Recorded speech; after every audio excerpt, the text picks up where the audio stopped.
Ham fiaignana ty anao mila maharaka nazovy tsy maintsy mitakaraka kaya milavo lefona anaty tavalaka aza maneky raraka ewa atsika mila mitsakaraka manavo jiabijiaby mila mitsakaraka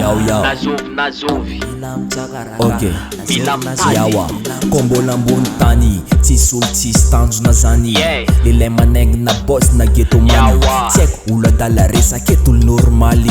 kebasy mivoazanao manafo kayabe torimaso mivoaza mitsakaraka mitady an'izay maso kaya varimbarina lany fotoana sy anjo zay manafo ham fiaignana ty anao mila maharaka nazovy tsy maintsy mitsakaraka kaya milavo lefona anaty tavalaka aza maneky raraka ham fiaignana ty anao mila maharaka nazovy tsy maintsy mitsakaraka kaya milavo lefona anaty tavalaka aza maneky raraka kebasy niany tongava jery amizay anala olo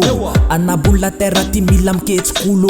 fakaya fala misolelaka mangataka tsy reraka mifoaza fakaya ambanin'olo amin'ny antsika zao kony niane maro raha hita anako keto many tsy maintsy voadika ataony tsisy raha ay tsisy raha milay boko anao ataony tsisy raha vita fiaignana ty anao mila maharaka nazovy tsy maintsy mitsakaraka kaya milavo lefona anaty tavalaka aza maneky raraka ham fiaignana ty anao mila maharaka nazovy tsy maintsy mitsakaraka kaya milavo lefona anaty tavalaka aza maneky raraka kebasy niany mifoaza jiabytsika getomany kaya mavozo boko aza manontany jereo hatseo kiveo lay fitiniany fa amaray anao hita amina mani sereo hakao tserony de akino amija ja io bless boko ja io tena ja amaray anao tsy mavozo sotsondy fa amaray ananjo ataony ja ham fiaignana ty anao mila maharaka nazovy tsy maintsy mitsakaraka kaya milavo lefona anaty tavalaka aza maneky raraka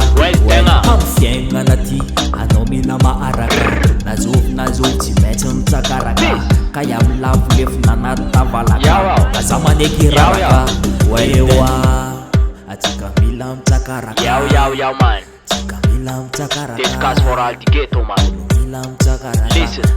nazovy mila mitsakaraka ham fiaignana ty anao mila maharaka nazovy tsy maintsy mitsakaraka kaya milavo lefona anaty tavalaka aza maneky raraka